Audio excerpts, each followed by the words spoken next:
es todo. Pues nosotros felices de poder estar aquí. Es un hermoso privilegio poder compartir la palabra de Dios y poder traer el mensaje en esta tarde. Yo quiero pedirle algo antes de comenzar. Si gusta ponerse de pie, vamos juntos a orar y a poner este tiempo delante del Señor. Amado Padre Celestial, aquí estamos, Señor, primeramente dándote la honra, la gloria, el honor, Señor. Tú eres digno de recibir toda nuestra alabanza, Señor, y te damos gracias porque tú has traído nuestros pasos hasta este lugar. Gracias, Señor, porque es una enorme bendición poder estar en tu casa, Señor, poder escuchar tu palabra, Señor, y que tu Espíritu Santo, Señor, pueda hablar hoy a nuestro corazón. Precioso Dios, que esta palabra, Señor, pueda venir a nuestra vida, Señor, y pueda dar un fruto abundante en el nombre de Jesús. Amén. Y amén. Puede tomar su lugar. Muchas gracias. Y bueno, ¿cuántos estamos llevando la lectura de la palabra de Dios con el devocional que este año nos ha sugerido nuestra iglesia? Y si usted está llevando la lectura de esa manera, bueno, pues déjeme decirle que hasta hoy ya llevamos algunas historias y cada una de las historias han llegado a nuestro corazón, y yo creo que este año yo le decía a mi esposo que yo recuerdo más lo que he leído en este mes de enero que en otros años, porque antes solamente leía citas y a lo mejor el Señor hablaba a mi corazón de una manera especial, pero hoy que vamos leyendo las historias, ya leímos la historia de Jonás, esa todavía no, de Noé, ya leímos la historia de Abraham, de Isaac, de Jacob, y esta semana estuvimos leyendo, no me aguanto la risa, yo confundí a Noé con Jonás, perdón, es que los dos estaban en el agua. Esta semana leímos la historia de José. Y bueno, déjeme decirle que es una de mis historias favoritas. Y yo recuerdo cuando mis hijos estaban pequeñitos que yo les leía la Biblia. Yo tenía un libro que se llamaba Las historias de la Biblia. Y entonces mis hijos se recostaban en su cama e íbamos, a veces mi esposo y yo, a veces solo yo, y les leíamos una de las historias del libro. Y de esa manera íbamos aprendiendo la palabra y la aprendíamos juntos. Y yo recuerdo que esta historia de José impactó mi corazón desde la primera vez que yo la leí.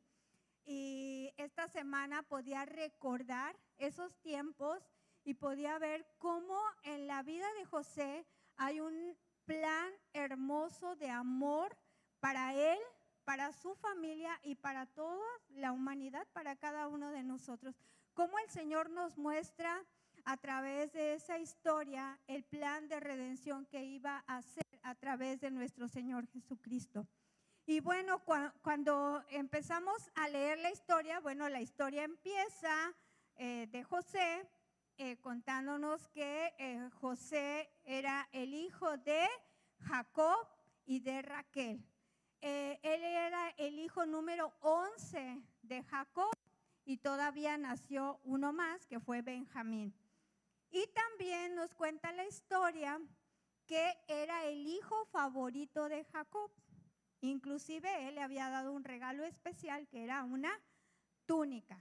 Y bueno, algunos recordamos a José así como el de la túnica de colores o como José el soñador. Pero eso había provocado que los hermanos de José no lo quisieran. Entonces, aunado a eso, José tenía sueños y él se los platicaba a sus hermanos y a lo mejor se los platicaba de una manera así como que tan emocionante que los hermanos decían, bueno, ¿qué le pasa a este? ¿Qué se cree? ¿Cree que va a reinar sobre nosotros? Inclusive su papá, cuando lo escuchó, que contó el sueño de el sol, la luna y las estrellas, y que las estrellas se inclinaban sobre el sol y la luna, dijo: ¿qué acaso crees que vas a reinar, que vas a gobernar sobre nosotros? Y entonces ese odio que provocó en los hermanos de José, ellos tramaron un plan, y el plan fue: vamos a matarlo, vamos a eliminarlo, nos cae gordo el José y hay que deshacernos de él. Cuando José los encontró, porque él en una ocasión su padre lo envió, los encuentra, entonces en ese momento dicen: bueno, vamos a matarlo. Uno de ellos, el mayor, aboga a favor de José y le dice: no lo matemos, solo vamos a meterlo a una cisterna y ahí lo vamos a dejar encerrado. Pero después ven a unos mercaderes ismaelitas pasando y deciden venderlo, y lo venden como esclavo. Y se llevan a José, antes le quitan su túnica, se la llevan a su padre y le dicen: aquí está la túnica de tu hijo, toda llena de sangre, ¿quién sabe qué le pasó? Y entonces Jacob se imagina que su hijo ha muerto y José es vendido en Egipto como esclavo. Algo que me gusta mucho de esta historia de José es que en cada una de las situaciones que José vivió, la palabra de Dios dice que Dios estaba con José. Y cuando José es llevado como esclavo ahí a la casa de Potifar, la palabra de Dios dice que Dios estaba con él y él fue prosperado y se convirtió en el mayordomo de la casa. Estaba a cargo de esa casa. Después la esposa de su amo, la esposa de Potifar, lo ve y le gusta el José y entonces se quiere acostar con él. José la rechaza y entonces ella lo acusa de querer abusar de él y José es metido a la cárcel. Nuevamente la palabra de Dios nos dice que Dios estaba con José y ahí en la cárcel Dios prospera su vida y se convierte en el administrador de toda la cárcel. Un día llegaron dos varones y estaban ahí presos con José y ellos tienen cada uno un sueño y empiezan a contarlo. José lo oye, uno era el copero del faraón y el otro era el panadero. Cuando José escucha los sueños, él les dice: bueno, lo que sus sueños significan es lo siguiente: en 3 días, tú copero, vas a volver a tu puesto. Y tú panadero, como era panadero, le iban a dar cuello. Y entonces, después de un tiempo, después de esos 3 días, se cumple lo que Dios le había revelado a José. Antes de que se fuera el copero, o cuando le está platicando el sueño, José le dijo: acuérdate de mí. Pero ¿qué creen? Al copero se le olvidó. Pasaron 2 años y un día el faraón tiene 2 sueños y estaba desesperado porque los sueños le inquietaban, quería saber su significado y entonces el copero se acuerda de José y le dice: en la cárcel hay uno que te puede interpretar los sueños. Y entonces dice: tráiganme a José. Llega José y le dice: yo no puedo, pero tengo un Dios todopoderoso que él sí puede decirte qué significan tus sueños. Y entonces el faraón se los platica: soñé 7 vacas gordas y 7 vacas flacas, y las flacas se comían a las gordas, y luego soñé espigas de trigo gordas y flacas, y las flacas se comían a las gordas. Y entonces le dice José: lo que Dios dice es que vendrán 7 años de prosperidad, de abundancia, y vendrán 7 años de escasez y de mucha hambre por sobre toda la tierra, y tú tienes que hacer esto y esto y esto, y le da todo el plan para que él pudiera almacenar todo el grano y que pudiera abastecer no solamente al pueblo de Egipto, sino a la tierra. Y entonces el faraón dice: ok, pongamos a José como gobernador de Egipto porque él es el que tiene la sabiduría. Dios estaba con José y le prosperó de esa manera y es puesto por gobernador. Pasan los 7 años de la abundancia, los 7 años de la escasez, y entonces cuando está el hambre, allá en Canaán estaba Jacob con sus 11 hijos y dijeron, escucharon que en Egipto había grano y digo, vayan y manda 10 de sus hijos a comprar grano a Egipto. Y entonces llegan con el gobernador de Egipto y se inclinan. Y entonces el sueño de José, que había tenido 20 años atrás, en ese momento se cumple. Y entonces él inmediatamente reconoce a sus hermanos. Ellos no lo conocieron a él. Él no hablaba en el idioma de ellos, tenía un traductor ahí, un translator para que les tradujera, pero él sí los entendía.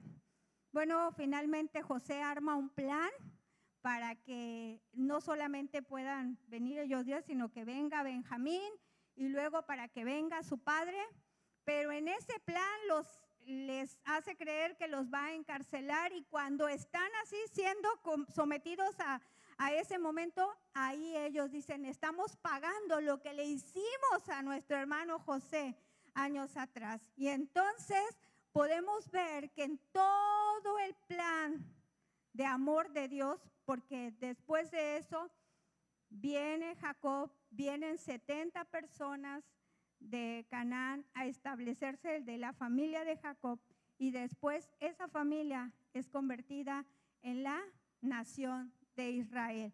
Entonces, ese plan que Dios tenía para la vida de José no solamente era para él, sino para una nación. Vemos la palabra cumplida cuando se la dio a Abraham: haré de ti una gran nación. Amén, gloria a Dios. Qué interesante, ¿no? Uy, ni un amén. Ok, pues tantas cosas que podríamos platicar de esta historia, pero queremos enfocarnos en la familia. Acuérdense que dijimos que vamos a estar hablando acerca de la familia, así es de que pues Dios permite que pasemos procesos para transformar nuestro corazón. Y a veces los padres, al mostrar favoritismo por uno de los hijos, afectamos el corazón de ellos. Si me acompañas a leer nuevamente Génesis 37:3, digo nuevamente porque mi esposa comentó sobre la historia, pero textualmente dice así: Jacob amaba a José más que a sus otros hijos porque le había nacido en su vejez. Por eso un día Jacob mandó a hacer un regalo especial para José, una hermosa túnica. Y miren, actualmente la familia más que nunca está sufriendo un ataque directo.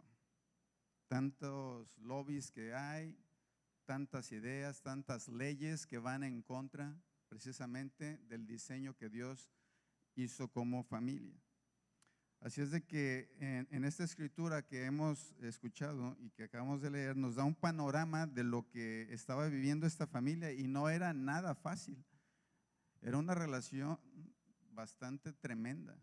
Era una situación compleja porque, pues imagínense, era Jacob, que se había casado con Lea, y después que no iba por Lea, él iba por Raquel, pero en ese lapso de tiempo le dieron 2 concubinas, ¿no?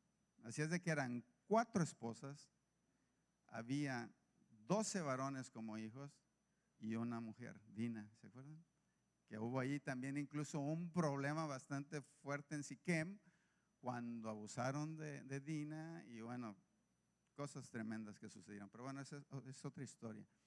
Pero si se dan cuenta, estaba complicada la situación, ¿no? En esta parte dice que Jacob le dio una prenda especial a José.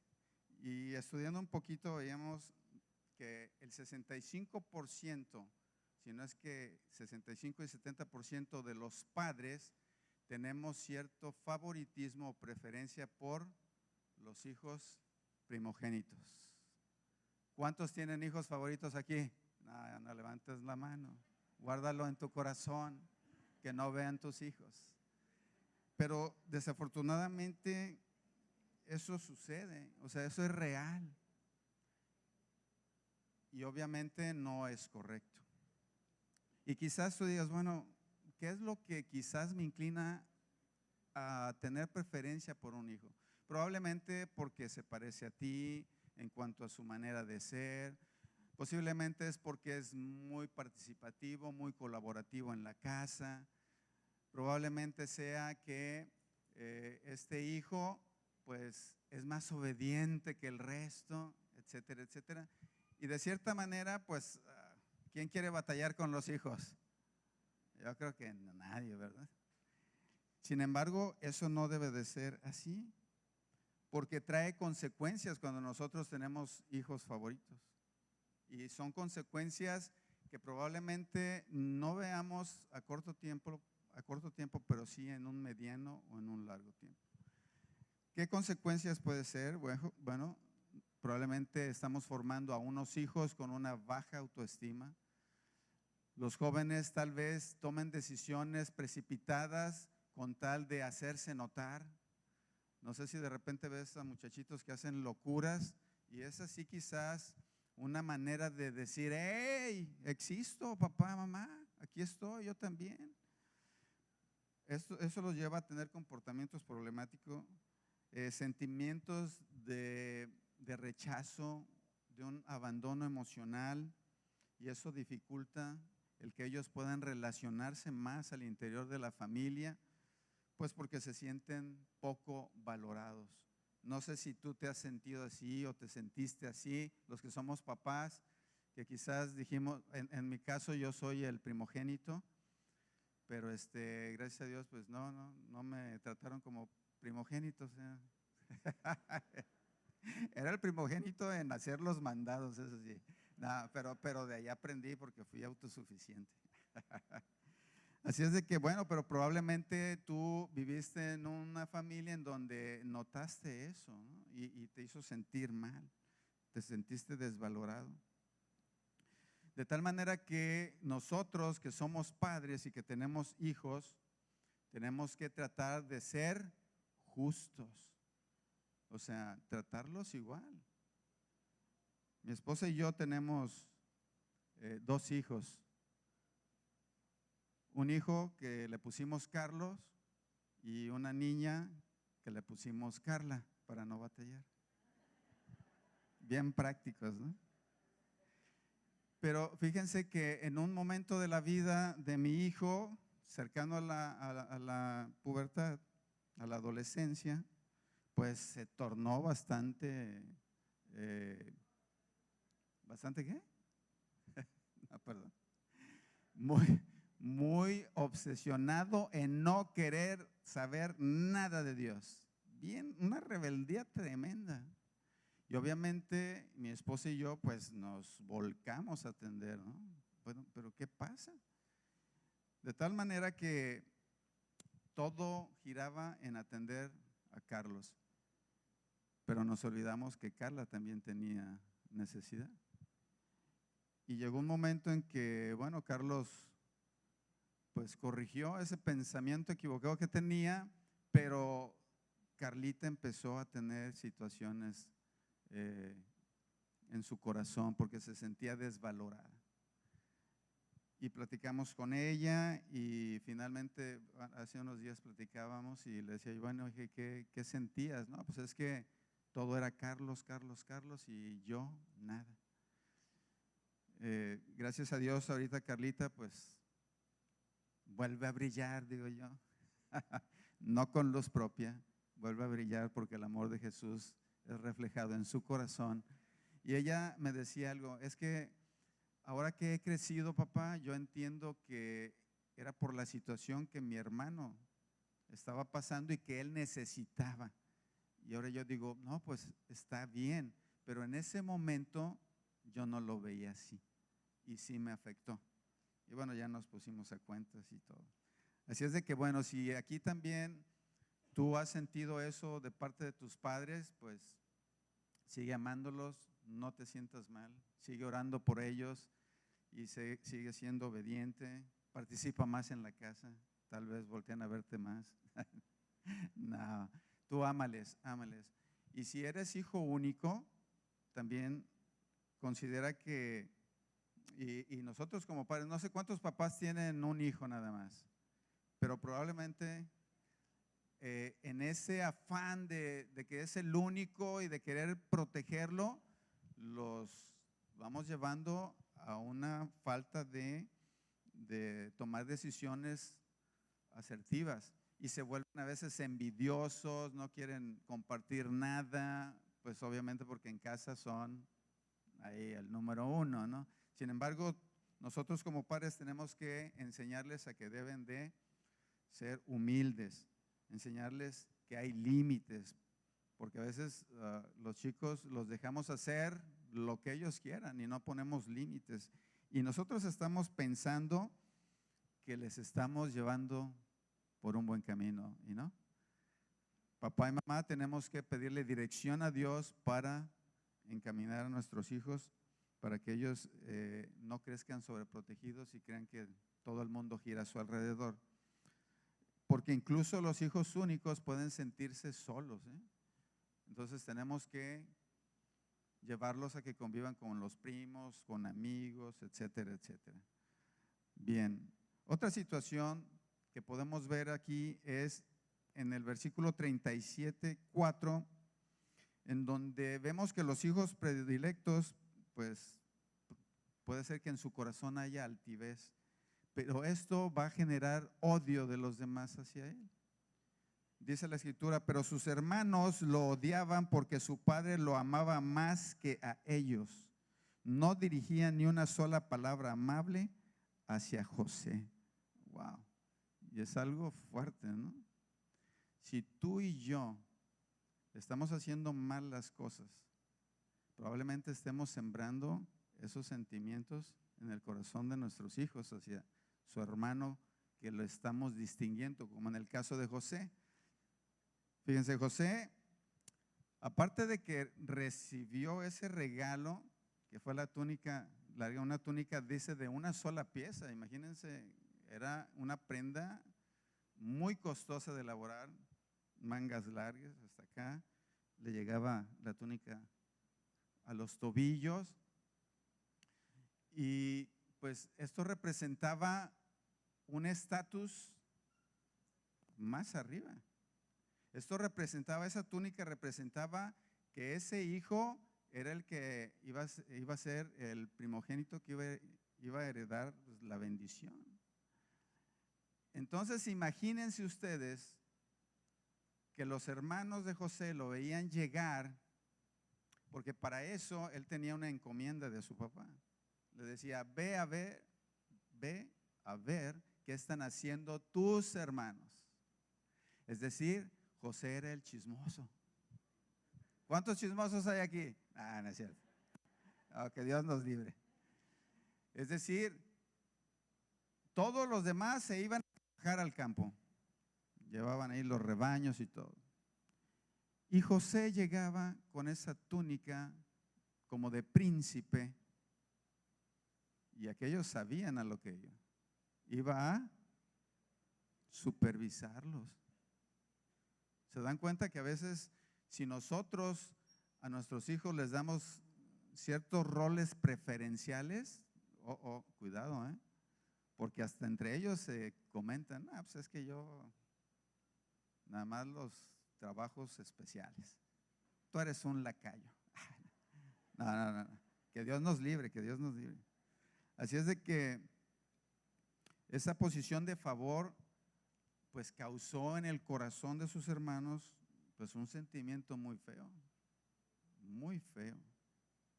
Ahora, si tú o yo tenemos un sentimiento en contra de algún hermano, es tiempo de pedir perdón a Dios y buscar corregir esa situación, porque desafortunadamente sí hay situaciones así en las familias, esos rencores.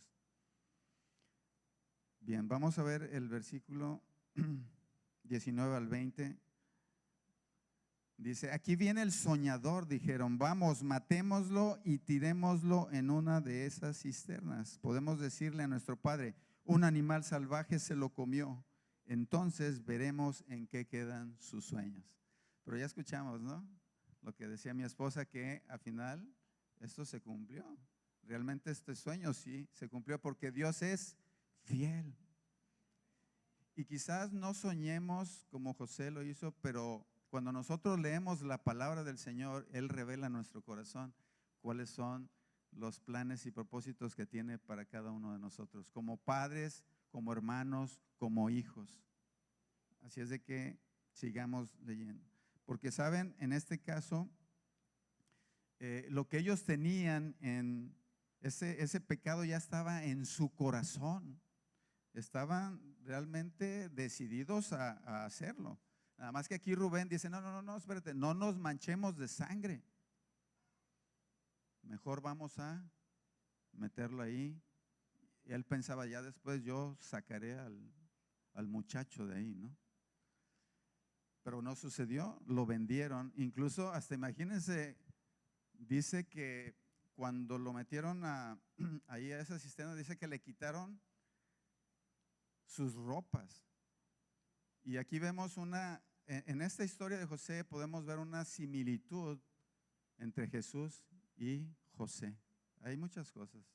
Ahorita no los vamos a tocar, pero más adelante, primero Dios, a ver si hablamos algo sobre eso. Pero lo que te quiero decir es que nuestros problemas pecaminosos empiezan en nuestro corazón. Si nosotros dejamos que esos traumas, esos rencores empiecen a ser raíces de amargura, entonces vamos a llevar a cabo el pecado, va a dar luz. Nuestro objetivo no es solamente cambiar nuestra conducta, sino que le permitamos a Dios que cambie nuestro corazón. Dice la Escritura que Él escudriña nuestros corazones, que esa sea nuestra oración, ¿cierto? Como el salmista, Señor, escudriña mi corazón y muéstrame qué es lo que te ofende.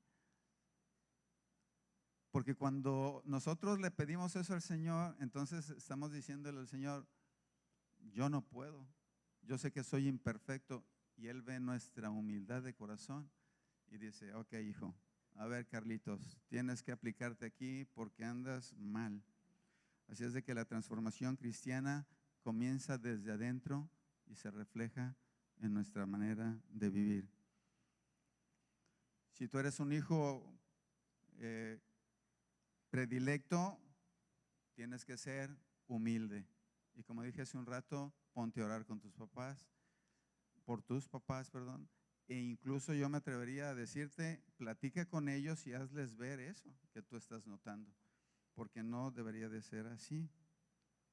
Otro punto es que a pesar de los errores que nosotros cometemos y rendimos el corazón a Dios, Él siempre nos va a impulsar a hacer lo bueno. Génesis 37, 21 al 22 dice, pero cuando Rubén oyó el plan, trató de salvar a José. No lo matemos, dijo, ¿para qué derramar sangre? Solo tirémoslo en una cisterna vacía aquí en el desierto, entonces morirá sin que le pongamos una mano encima. Vemos a 10 hermanos que están confabulando, quitando a Benjamín, vamos a hacerlo a un ladito. 10 hermanos considerando un plan perverso, diría yo, porque quitarle la vida a un hermano no es algo que tú digas, qué simple, ¿no? Es algo realmente fuerte, pero se dan cuenta cómo una actitud de nosotros como padres puede influir a una toma de decisiones tan tremenda como esta. Así es de que aquí Rubén, que también estaba estereotipado como algo de lo peor, Rubén fue el primer hijo. Él había tenido relaciones sexuales con una concubina de su papá, de Jacob. Wow, entonces, ¿cómo estaba la imagen de Rubén ante los demás hermanos? Pues, no. Sin embargo, él tomó la decisión de decir, no lo matemos. Y cuando Dios ve en tu corazón, porque sabes, todos los que estamos aquí hemos cometido errores. Todos los que estamos aquí cometemos errores, pero Rubén no se definió por lo peor que hizo. Él decidió hacer algo agradable a Dios y dijo, no, vamos a detener este plan perverso y diabólico, podría yo definirlo así. Así es de que si tú y yo estamos teniendo algún pensamiento que está robando nuestra paz, sometámoslo a Cristo Jesús y pongámonos a cuentas. Como les dije hace un rato, si hay algo entre tus padres y tú que aún no ha quedado saldado, es momento de platicarlo. Si hay algo con tus hermanos, igual. Así es, en esa transformación o en todo ese proceso que Dios llevó la vida de José, la vida de su familia, de los hermanos, de su padre, el Señor tenía que cumplir su plan, porque Dios siempre va a ser fiel a cumplir sus planes. Y aquí podemos ver que José no solamente obedeció, sino puso en práctica su fe y permaneció fiel a los planes o a esos sueños que Dios había puesto en él. Aunque su corazón fue transformado. Si había altivez, bueno, con todo el proceso, todo aquello cayó. Si los hermanos que querían hacer lo malo en contra de José, bueno, en ese proceso también ellos fueron transformados.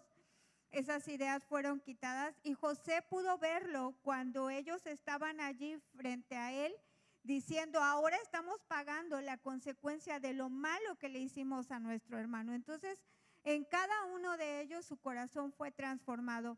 Pero el punto número 2 es que en las pruebas, en el sufrimiento y en el dolor, siempre Dios está contigo. Dios estaba en la vida de José. Cuando él estuvo de ser odiado por sus hermanos, de ser un amado de su padre, a ser un odiado por sus hermanos y querer matarle, Dios estuvo con él y le preservó la vida.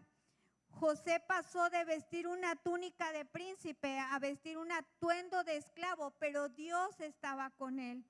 Pasó de ser el mayordomo a ser acusado falsamente y estar ahora en una cárcel, y ahí Dios estaba con él y Dios prosperó su vida.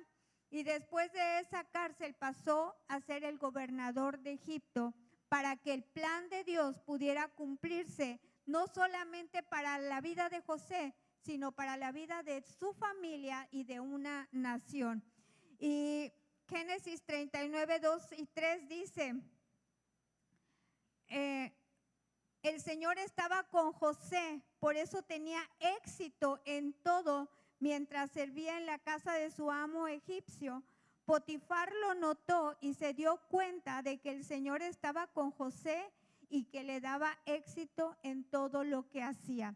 Y a mí esta parte de verdad me gusta, porque cuando nosotros hemos entregado nuestro corazón al Señor, es decir, cuando le hemos rendido nuestra vida, el Señor tiene una promesa para nosotros. Él está con nosotros, Él nos toma de su mano. Y cuando Dios muestra su favor, las demás personas lo ven. Y luego por eso les dicen, oye, ¿qué te ha pasado? Quiero eso que tú tienes. Porque los demás pueden ver cómo Dios está en la vida de sus hijos, porque Dios quiere bendecir la vida de sus hijos en el lugar en donde se encuentren, así como le bendijo a José en la cárcel de esclavo. Él estaba en la cárcel, pero él era libre. Aunque sus hermanos eran libres, estaban esclavos por la culpa y la vergüenza de lo que le habían hecho, pero José era diferente. Y él siempre le daba la gloria y la honra a Dios. Cuando no tocó a la mujer de Potifar, dijo, porque Dios merece ser glorificado y yo no puedo tocar la vida. Cuando reveló los sueños al copero y al panadero, dijo, no soy yo, es Dios. Cuando le reveló los sueños al faraón, dijo, no soy yo, es el Dios todopoderoso que te quiere mostrar y preservar tu vida. Él siempre le daba la gloria y la honra al Señor. Y cuando tú y yo reconocemos que tenemos un Dios y que Dios nos sostiene y le damos la gloria y la honra a Dios, ¿qué creen? El Señor honra a los que le honran. Y Y en esas pruebas y en ese dolor el Señor estuvo. Y dice ahí, Primera de Pedro 1, del 6 al 9, así que alégrense de verdad, les espera una alegría inmensa, aunque tienen que soportar muchas pruebas por un tiempo breve. Estas pruebas demostrarán que su fe es auténtica, está siendo probada de la misma manera que el fuego prueba y purifica el oro. Aunque la fe de ustedes es mucho más preciosa que el mismo oro, entonces su fe, al permanecer firme en tantas pruebas, les traerá mucha alabanza, gloria y honra en el día que Jesucristo sea revelado a todo el mundo. Ustedes aman a Jesucristo a pesar de que nunca lo han visto. Aunque ahora no lo ven, confían en Él y se gozan con una alegría gloriosa e indescriptible. La recompensa por confiar en Él será la salvación de sus almas. El plan de amor de Dios para la vida de José era salvarlo a él, salvar a su familia, salvar a la nación. El plan de amor que Dios tiene para nosotros a través de Jesucristo es la salvación de nuestras almas. Y el Señor nos dice que nuestra fe será probada, pero tú y yo confiamos en ese Dios que no solamente nos ha dado salvación a nosotros, sino a los que nos rodean, a nuestra familia y también a nuestras generaciones. Y entonces creemos que el plan de amor del Señor se va a cumplir y Dios espera que nosotros podamos permanecer fieles, así como José permaneció fiel. Él espera lo mismo de ti y de mí, que nuestra fe sea probada y que nuestra fe pueda permanecer hasta el día en que nosotros veamos cara a cara al Señor. Sí, ¿cuántos están contentos por ese plan de amor del Señor? Porque ese plan de amor es también para ti, para mí y para toda la humanidad. Es un plan de perdón. Y yo a veces, escuchando las noticias y informándome, ¿no?, de lo que sucede en Israel, sí debo confesar, pero que quede aquí, que de repente choca en mi mente, ¿no?, porque veo que en Tel Aviv, que es la capital de Israel, hay marchas de grupos como LGTB y haciendo muchas cosas que yo digo, ¿cómo? De repente te enteras que hay muchos israelitas que incluso hasta se dicen ateos y cosas así, ¿no? Y eso a mí me desconcierta. Sin embargo, vemos que el plan de Dios es perfecto y se va a cumplir.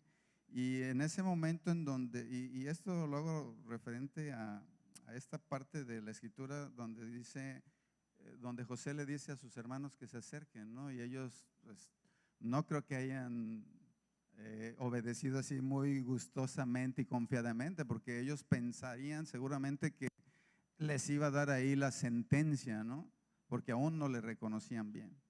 Sin embargo, les dice, acérquense, les dijo. Entonces ellos se acercaron y él volvió a decirles, soy José su hermano, a quienes ustedes vendieron como esclavo en Egipto. Pero no se inquieten ni se enojen con ustedes mismos por haberme vendido.